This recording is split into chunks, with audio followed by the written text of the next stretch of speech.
Assalamualaikum warahmatullahi wabarakatuh. Waalaikumsalam warahmatullahi wabarakatuh. Terima kasih kepada Bapak Kepala Sekolah, kepada Bapak Ibu Guru yang sudah hadir di acara ini, yaitu acara diseminasi budaya positif. Monggo Bapak Ibu sekalian mengikuti acara ini bisa sambil minum, untuk sambil minum beneran ini ya, sambil minum santai, sambil menyimak gitu ya tentang budaya positif. Mungkin ada hal yang baru Bapak Ibu bisa ambil dari sini dan bisa kita terapkan di sekolah kita. Ini ya, perkenalkan dulu ya. Nama saya Sutrisno, udah tahu semua ya Bapak Ibu. Kemudian fasilitator saya adalah Ibu Sri Gunanti dari Wonogiri. Dia pengawas SD dan dia jadi pengawas termuda katanya di Wonogiri. Bukan pengawas, ada kepala sekolah termuda pada saat umur 33 tahun. Udah jadi kepala sekolah SD. Kemudian di sini ada pengajar praktiknya yaitu Bapak Dian Suhari. Kebetulan dia juga alumni pernah mengajar di SMK Negeri 3 Kediri. Dan Bapak Ibu nggak asing lagi dengan namanya Pak Dian. Oke Bapak Ibu, kita akan belajar tentang konsep utama modul budaya positif. Untuk menciptakan budaya positif kita harus tahu atau kita harus menerapkan 6 hal berikut ini. Yaitu yang pertama adalah perubahan paradigma belajar, kemudian disiplin positif, kemudian kita harus tahu kebutuhan dasar manusia, harus tahu juga motivasi perilaku manusia, kemudian posisi kontrol restitusi, kemudian dan keyakinan kelas. Terus seperti itu. Untuk menciptakan budaya positif seperti itu. Nah, menurut Ki Hajar Dewantoro, walaupun itu udah lama ya menurutnya ini, tapi tujuan pendidikan itu masih sama, yaitu tujuan pendidikan menurut Ki HD yaitu menuntun segala kodrat yang ada pada anak agar mereka dapat mencapai keselamatan dan kebahagiaan yang setinggi-tingginya, baik sebagai manusia maupun sebagai anggota masyarakat. Jadi di sini tugas kita adalah menuntun anak sesuai dengan kodratnya. Anak itu punya bakat apa, kita tuntun. Karena tugas kita adalah seperti halnya seorang petani yang menanam padi. Tugas kita itu bukan menuntun padi itu, benih padi itu menjadi padi yang bagus, hasilnya langsung bagus. Tapi kita tuntun, kita bajak dulu lahannya, kita kasih pupuk dan sebagainya. Dan padi itu anak didik kita. Kita nggak bisa merubah hasil padinya itu, tapi kita bisa menuntun agar hasilnya itu bisa maksimal gitu. Terus seperti itu Bapak Ibu. Kemudian, nah sekarang kita ingin tahu budaya positif itu apa sih? Budaya positif di sekolah itu apa? Jadi sebelum merana yang jauh-jauh, kita ingin tahu dulu. Budaya positif yaitu nilai-nilai dan kebiasaan-kebiasaan di sekolah yang berpihak pada peserta didik agar mereka dapat berkembang menjadi pribadi yang kritis, penuh hormat dan bertanggung jawab. Itu budaya positif. Di sekolah itu nanti seperti itu Bapak Ibu gambarannya. Kita bisa next lagi. Nah, yang pertama yaitu perubahan paradigma. Jadi Bapak Ibu untuk membangun budaya yang positif, sekolah perlu menyediakan lingkungan yang positif juga, lingkungan yang aman dan nyaman agar murid-murid mampu berpikir, bertindak, mencipta dengan mereka, mandiri dan bertanggung jawab. Lazimnya disiplin dikaitkan dengan kontrol. Dalam hal ini kontrol guru dalam menghadapi murid. Seperti itu. Nih, kita akan ada sebuah kasus Bapak Ibu di sini. Anda dan teman Anda akan melakukan kegiatan cobalah buka. Anda adalah A, tugas Anda adalah mengepalkan salah satu tangan Anda. Coba Anda bayangkan bahwa Anda menyimpan sesuatu yang sangat berharga di dalam kepalan tangan Anda. Anda perlu menjaga benda tersebut sekuat tenaga Anda karena begitu pentingnya untuk kehidupan sehari-hari. Coba sekarang kita praktekkan ya semuanya Bapak Ibu. Kita buka tangan kita anggap aja tangan kanan boleh ya. Anggap aja tangan ini sudah dimasukkan sesuatu yang berharga bagi kita. Entah itu keluarga, entah itu sekolah, entah itu apapun yang berharga bagi kita. Dan sangat berharga. Lihat juga bisa. Kita genggam seerat-eratnya. Coba ya, mungkin yang sebelah sini menggenggam, yang sebelah sini merayu. Coba merayu untuk membuka genggaman tersebut. Dan Bang Andi bisa merayu gitu ya. Coba merayu gitu ya. Bu Yayas merayu yang sebenarnya. Merayu bapak kepala coba gitu. Ya sekarang tugasnya ya coba bisa dipraktekkan dulu nih. Merayu itu bisa dengan mengintimidasi, memberi hadiah, memaksa dan sebagainya. Kita praktek sebentar ya, setengah menit lah, 1 menit coba. Ya, spesial. Mbak Ami. Bu Yayas. Coba sih buka itu. Aku janji lah sama yang lain, sama yang lebih gede, sama yang lebih berharga. Boleh nih. Itu Kalau lebih bukannya saya berikan imbalan yang lebih penting dan lebih berharga dari itu. Ini lebih penting dari apapun. Atau kalau tidak mau membukanya nanti saya akan Jangan kan boleh saya akan apa ya? Pokoknya saya punya yang lebih berharga dari itu. Akan saya tukar. Ini tidak bisa ditukar dengan apapun. Ayo buka. Oke sini Bu. Nanti dikasih istri gimana? Iya Pak, gimana? Oke, saya buka.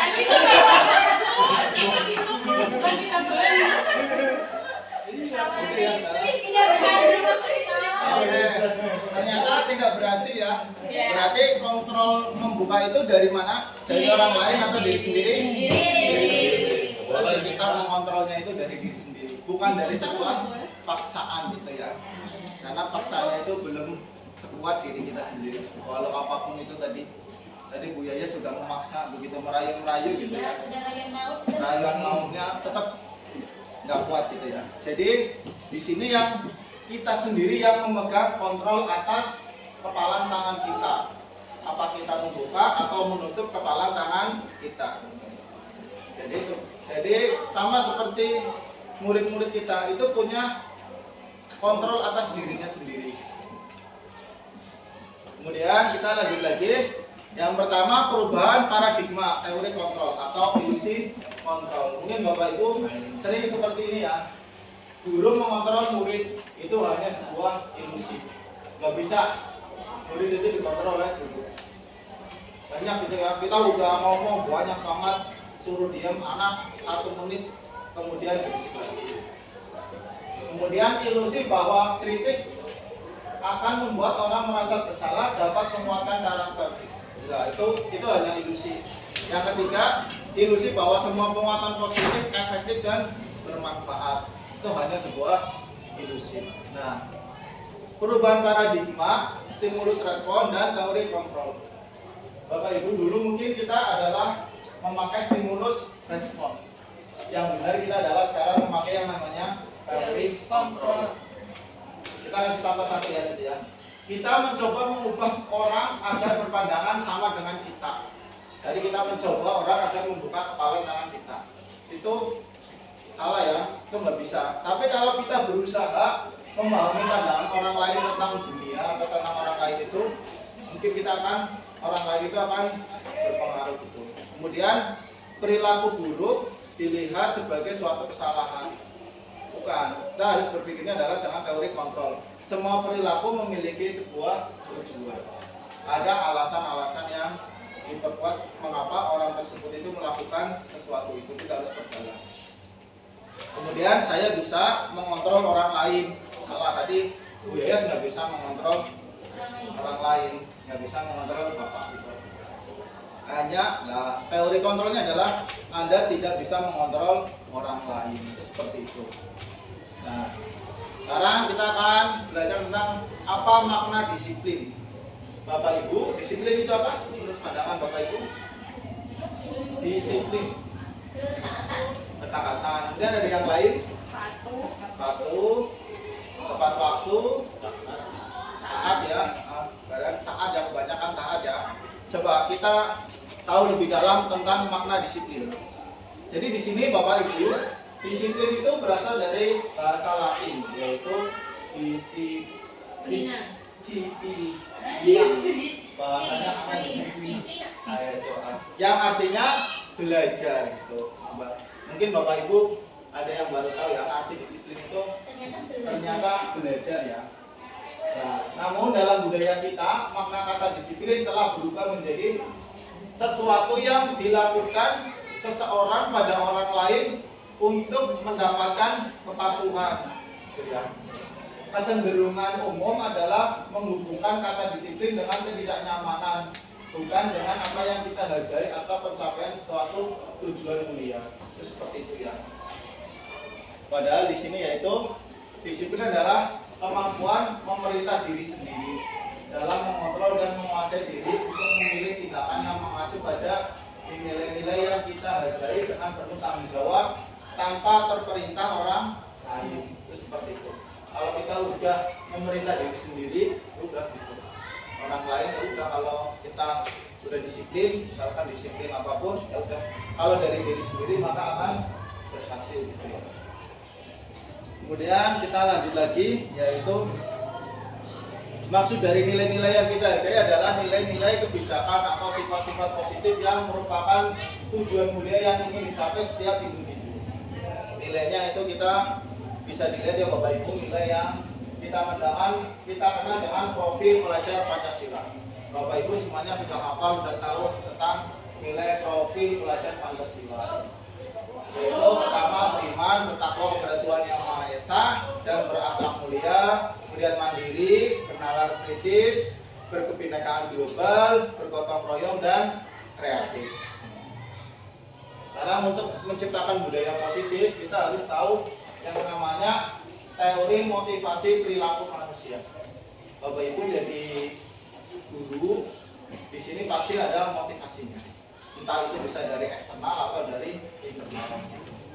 Contoh di sini motivasi dari eksternal. Untuk menghindari ketidaknyamanan atau hukuman, apa yang akan terjadi apabila saya tidak melakukannya? Itu nanti eksternal. Oh, nanti kalau saya tidak melakukan, saya akan dihukum. Itu, oh kalau saya tidak patuh sama orang tua, nanti saya nggak dikulahkan. Oh pokoknya kamu harus kuliah jurusan guru. Itu kan dari eksternal. Kemudian untuk mendapatkan imbalan dari orang lain atau institusi, apa yang saya dapatkan apabila saya melakukannya? Oh ya, kalau saya kuliah keguruan nanti orang tua saya akan kasihkan laptop, kasihkan motor untuk akomodasi dan sebagainya. Itu dari eksternal. Kemudian yang bagus itu motivasi dari internal, itu untuk menghargai diri sendiri. Saya akan menjadi orang yang seperti apa apabila saya jadi guru. Saya jadi guru itu jadi guru yang seperti apa dari internal, dari diri sendiri. Oh, saya ingin agar murid-murid itu berakhlak mulia, terampil dan sebagainya. Itu dari internal diri sendiri, bukan dari paksaan. Kemudian untuk budaya positif yaitu ada yang namanya kebutuhan dasar manusia. Ada berapa Bapak Ibu kebutuhan dasar manusia di sini? 5. Nah, yang pertama apa? Yang tengah cinta kasih. Cinta, kasih atau diterima. Kemudian ada yang namanya Penguasaan. Kemudian Kesenangan. kemudian Kebebasan. yang terakhir Survival. Nah, bertahan hidup. Nah, ini kita akan menjadi sebuah kasus di sini Bapak Ibu. Ibu Ani, guru kelas 5 di SD, pelita hati, sedang bingung ya menghadapi muridnya yang langsung aja intinya ya, yang namanya Agus. Seperti itu. Karena Agus itu setiap kali makan siang dia mengambil hak orang lain. Bahasa kerennya itu memalak apa ya? Pokoknya meminta hak, merampas makanan atau bekal dari teman-temannya gitu. Nah, sekarang pertanyaannya, jika Bapak Ibu jadi Ibu Ani, apa yang akan Bapak Ibu lakukan? Kira-kira akan seperti apa? Cari tahu dulu Agus. Cari tahu dulu. Cari Agusnya dulu. Cari Agusnya Panggil dulu. Agusnya. Panggil Agus, gitu ya. Kemudian menurut Bapak Ibu ya, kira-kira apa alasan Agus melakukan hal itu? Lapar mungkin? lapar gitu ya, Gak bawa bekal kayaknya. Nggak bawa. Nggak disangoni. nggak disangoni gitu ya. Nah, kita akan mencoba dari berbagai sudut pandang gitu ya Bapak Ibu. Nah, dalam konteks di sini alasannya itu bisa bervariasi Bapak Ibu. Yang pertama, apabila jawaban Agus itu karena dia lapar, kemudian orang tuanya tidak membawakan bekal gitu ya, maka dia akan mencukupi kebutuhan yang namanya kebutuhan akan bertahan hidup. Pokoknya orang mangan ya orang gitu ya.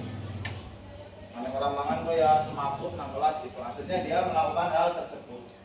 Yang kedua, apabila jawaban Agus karena dia senang temannya menjadi memperhatikan dia, maka kebutuhannya apa di sini? Kebutuhan cinta dan kasih sayang atau ingin diterima, ingin diperhatikan. Kadang kan ada anak yang seperti itu, caper gitu, cari perhatian.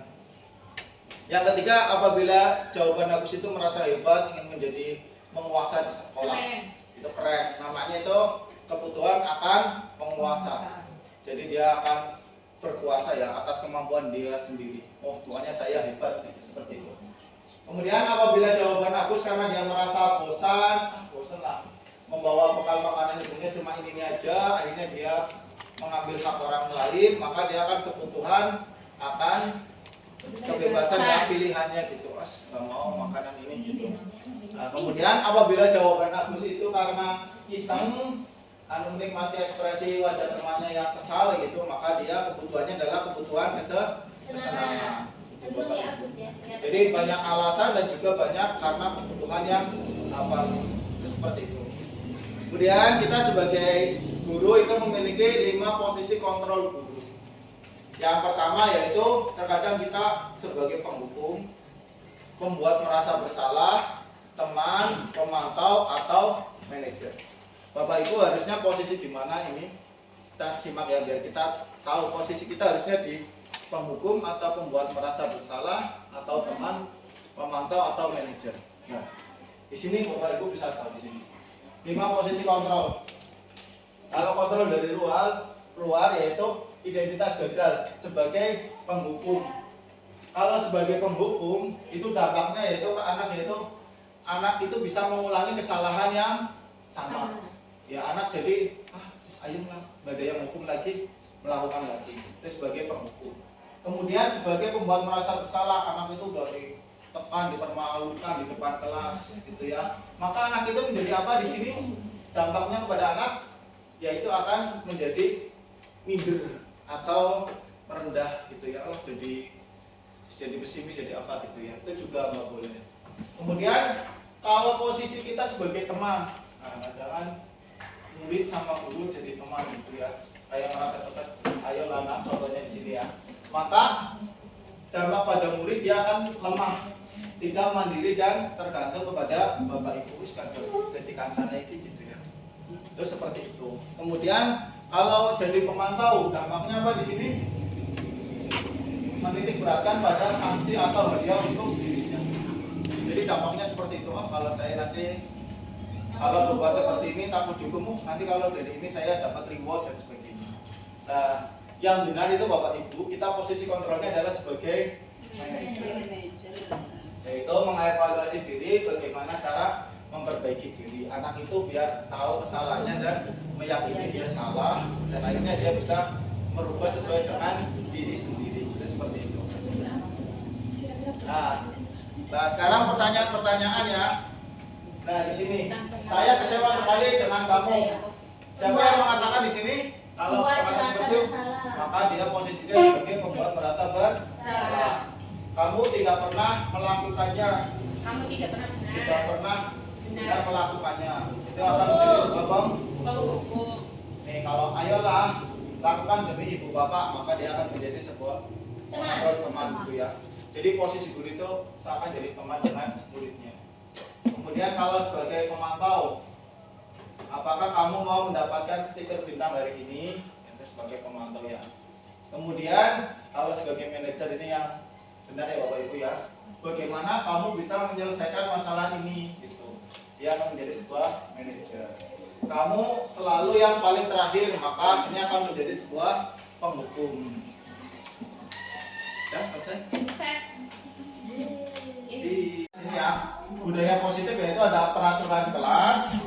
Peraturan dulu masih peraturan kelas itu kalau seperti itu masih kebanyakan dari menghukum gitu.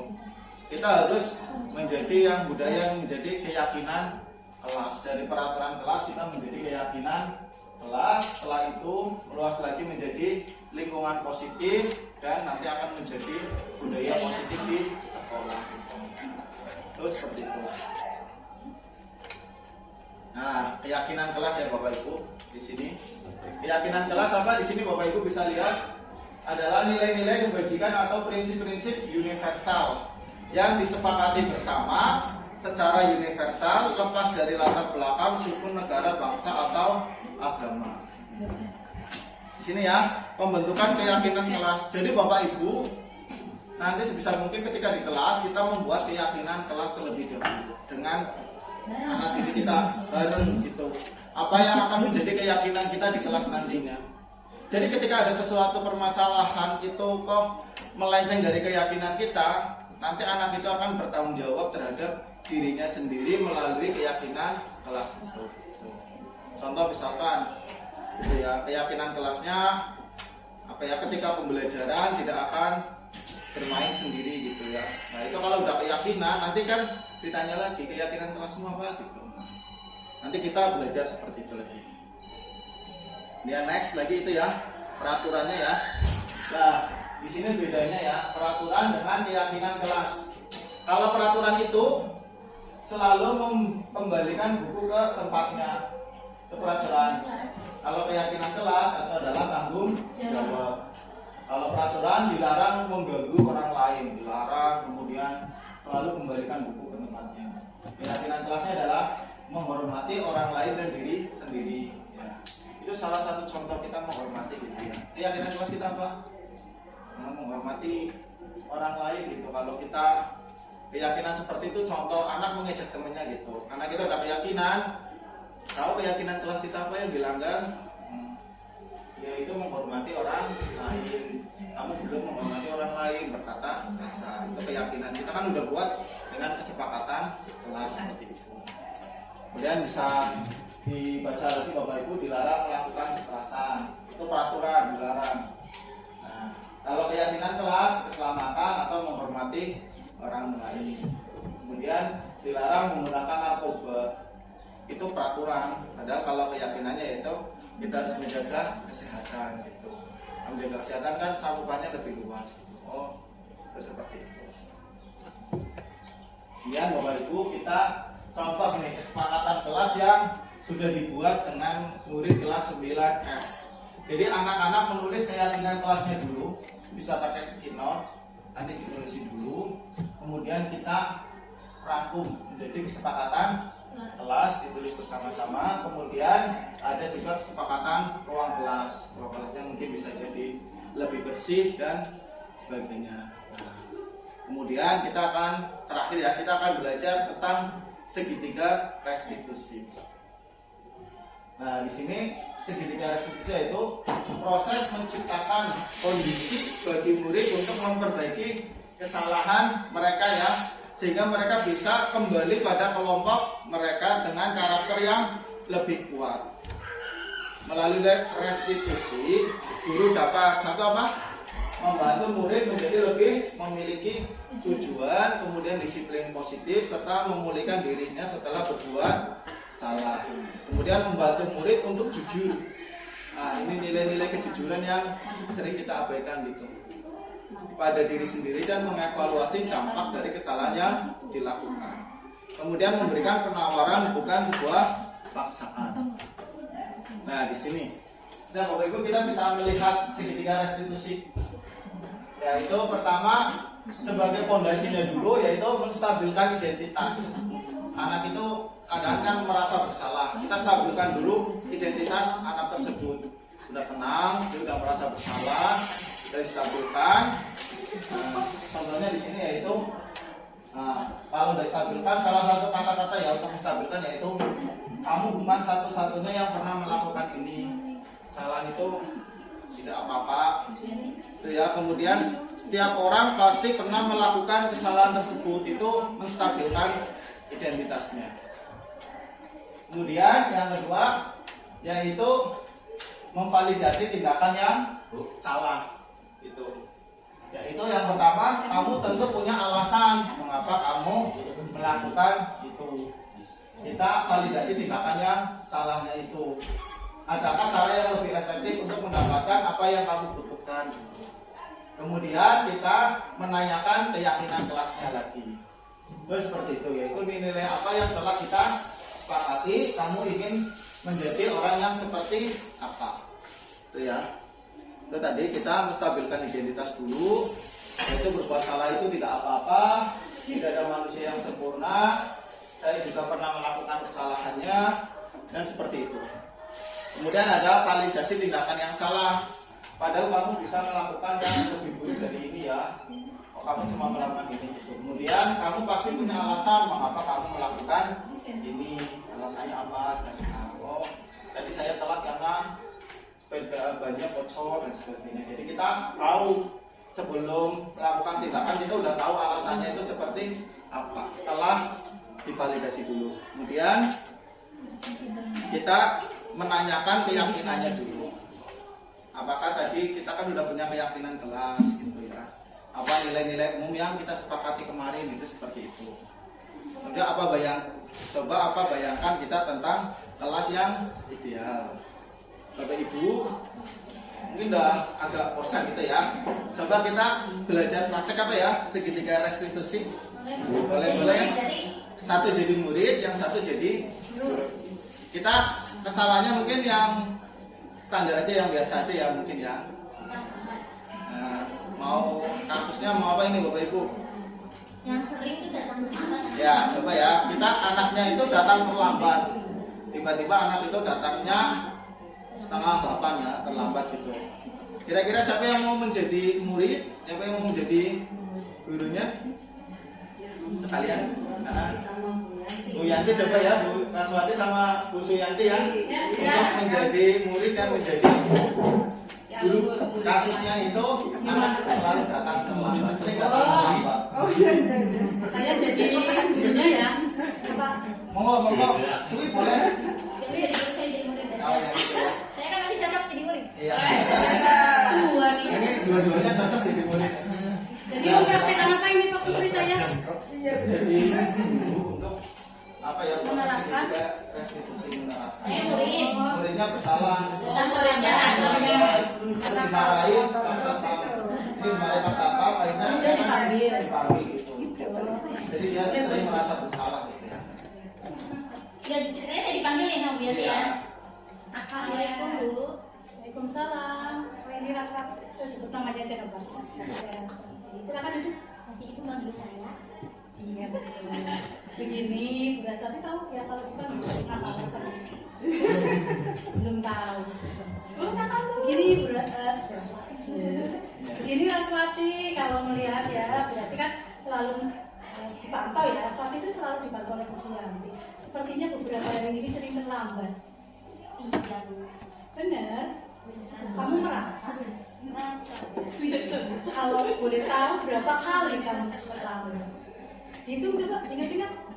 Minggu ini sudah 4 kali. Lah ya Allah. Jadi kita Sudah menstabilkan terlambat identitas 4 dulu ya Bapak Ibu. Sudah terlambat 4 kali ini. 4 kali ini. Ini anak rajin apa bukan ya? Rajin tepat. Ya, kalau kamu merasa begini Bu Raswati ya. Ya, begini Raswati ya. Ini dulu waktu Bu Suyanti masih sekolah juga pernah terlambat. Pernah. Jadi tidak ada manusia yang sempurna. Ya, sewaktu-waktu kita kalau ke sekolah terlambat ya boleh karena alasan tertentu. Tapi kalau terlalu banyak kayaknya ini apa sengaja kamu? Tidak Bu. Boleh tahu alasannya kenapa?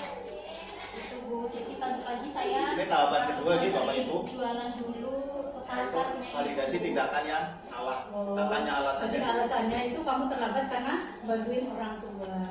Ini siapa salah? Bangga sama kamu. Bangga karena kamu itu termasuk anak yang bertanggung jawab, nurut kepada orang tua. Akan tetapi kamu harus ingat bahwa kamu punya tugas yang lain, yaitu sekolah harus tepat waktu. Nah, ini kamu tahu nggak di kelas kamu ada keyakinan kelas? Ada ya. Ini sudah Ingat-ingat prosesnya coba di pojok mana keyakinan kelas itu?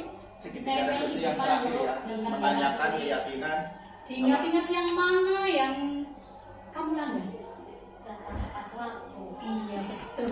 Jadi kamu merasa, kemudian kamu tahu keyakinan kelas yang dilanggar.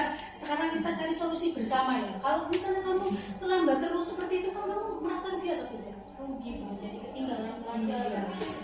Kamu sudah punya rasa tanggung jawab. Saya ketinggalan pelajaran. Tetapi ada lagi yang perlu diingatkan, jangan sampai terlambat. Ya, ada solusi. Nah, jadi mau tanya dulu solusi dari kamu. Kalau misalnya kamu terlambat, biar tidak terlambat menurutmu ya? Mungkin saya harus lebih awal lagi bangunnya, Bu. Iya boleh seperti itu. Bagi waktu. Iya betul. Biasanya bangun jam berapa nih? Jam 5. Besok mungkin jam 4 harusnya, Bu. Iya boleh. Ada mungkin salah satu lagi kamu punya apa? Jamnya bisa begini? Nah, pakai HP boleh. Itu usaha kamu nanti diterapkan ya, bangun lebih awal, misalnya pakai alarm atau mungkin minta tolongnya.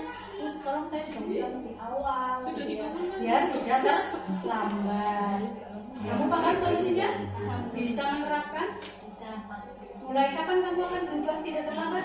Mulai besok saya tidak susah lagi. Terima kasih, kamu sudah tahu kesalahan kamu, kemudian kamu tahu solusinya, dan kamu berjanji akan berubah cepat. Terima kasih, seperti itu. Siap berubah? Siap berubah. Kalau sudah kamu paham, silakan berubah kembali ke kelas. Terima kasih, Bu. Kita masih kita dulu. Yang dengan Ibu Kaswati. Jangan tadi contoh ya anak-anak. ya, jangan dicontoh ya.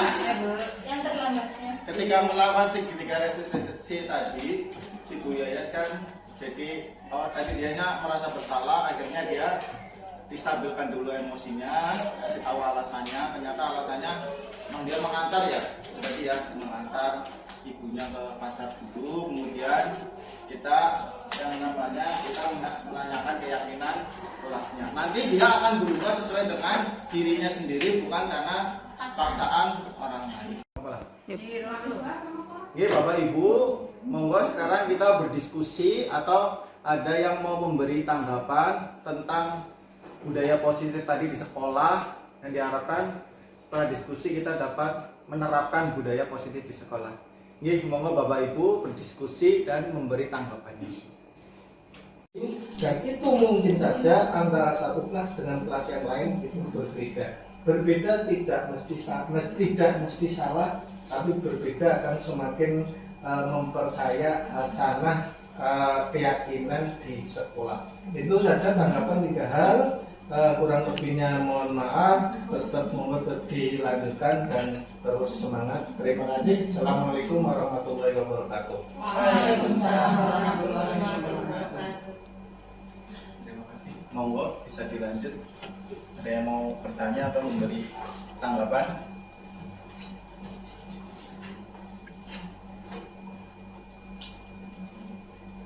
Atau masih saling berdiskusi dulu boleh?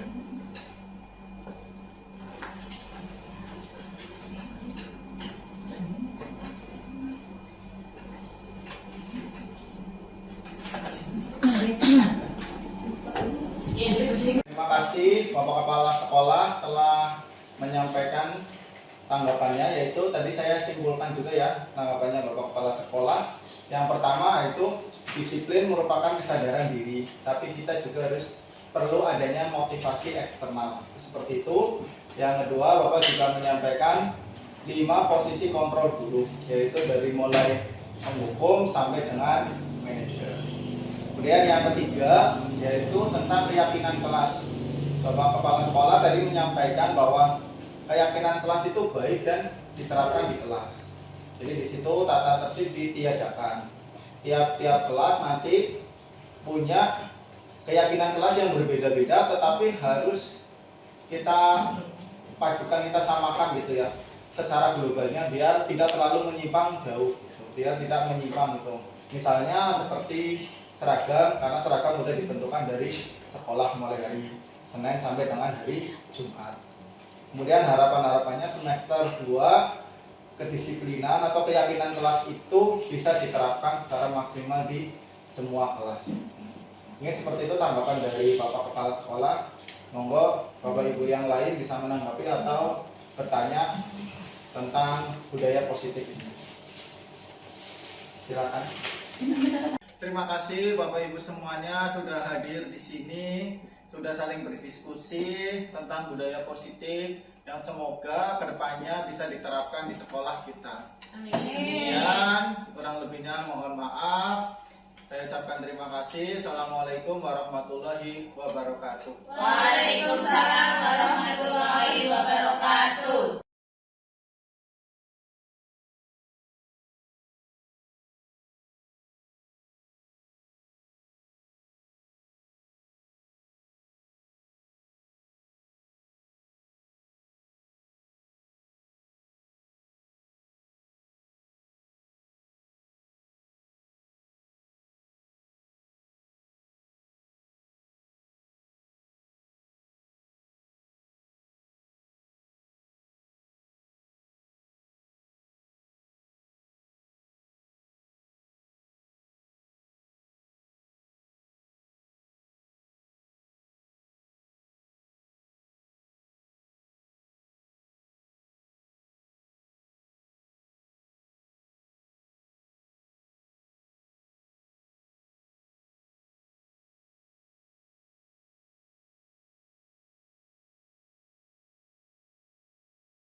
Oke, terima kasih. Yang jelas materi yang disampaikan mengenai diseminasi budaya positif itu apabila bisa diterapkan di sekolah itu akan menjadi luar biasa. Dari materi itu ada 3 hal yang ingin saya tanggapi. Yang pertama masalah disiplin, bahwa tadi disampaikan esensi disiplin yang ideal itu karena kesadaran diri. Tapi munculnya kedisiplinan yang berasal dari kesadaran diri itu pasti akan terdorong dari faktor eksternal, sehingga munculnya istilah mendisiplinkan. Nah, ini kalau kita menuntut anak siswa kita untuk mempunyai kesadaran. Terima kasih Bapak Kepala Sekolah telah menyampaikan tanggapannya, yaitu tadi saya simpulkan juga ya tanggapannya Bapak Kepala Sekolah.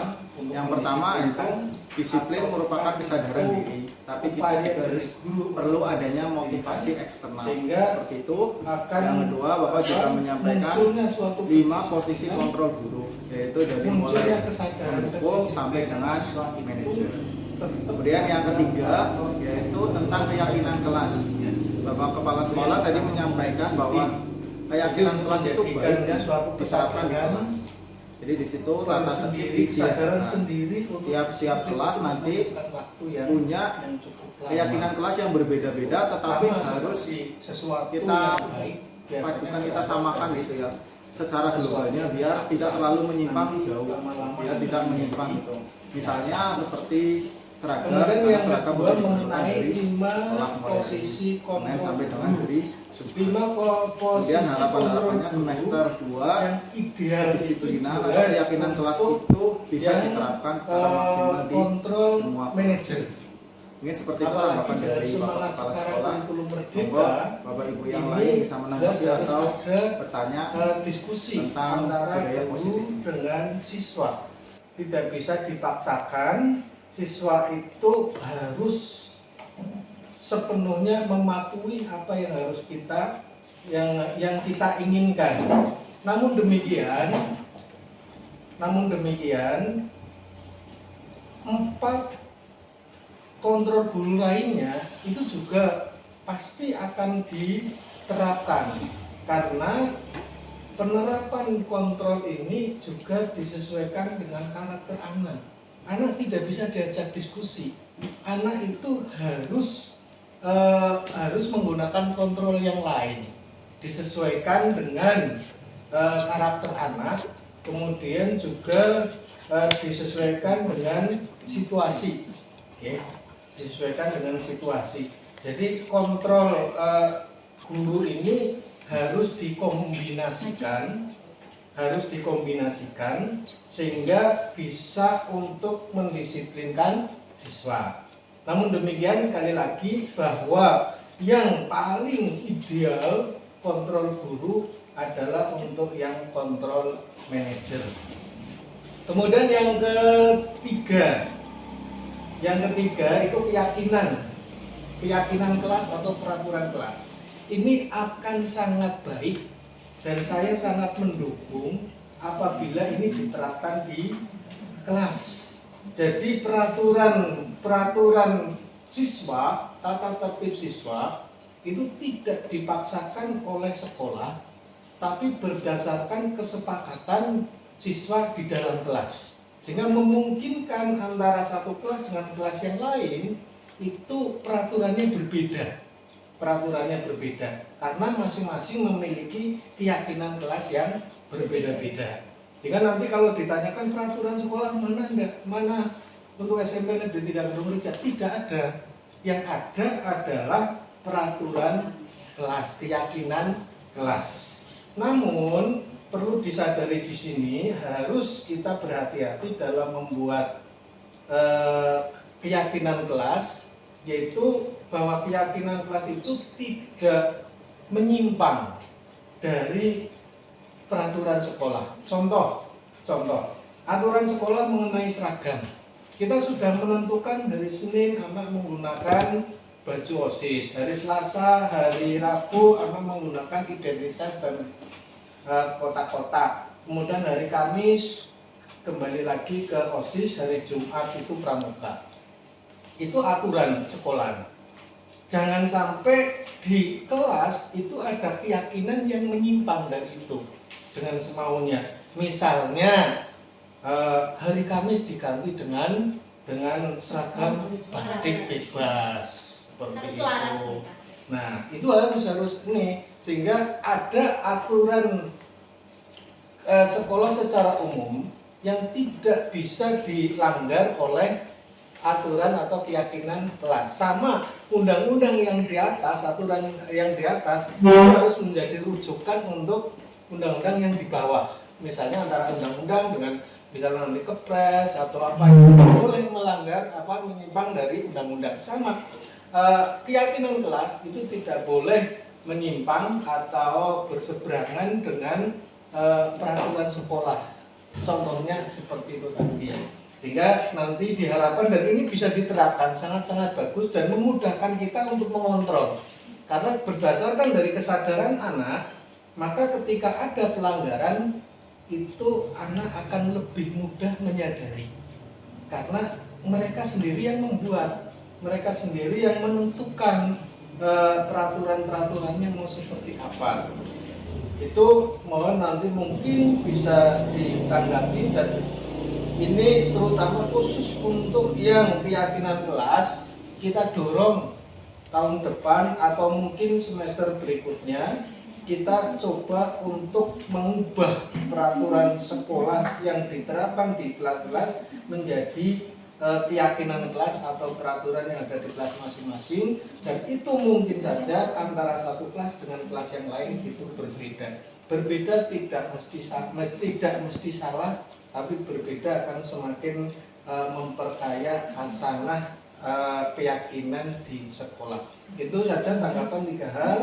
Kurang lebihnya mohon maaf, tetap mau dilanjutkan dan terus semangat. Terima kasih. Assalamualaikum warahmatullahi wabarakatuh. Waalaikumsalam warahmatullahi wabarakatuh.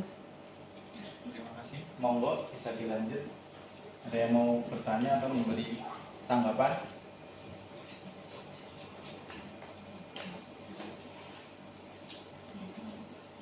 Atau masih saling berdiskusi dulu boleh?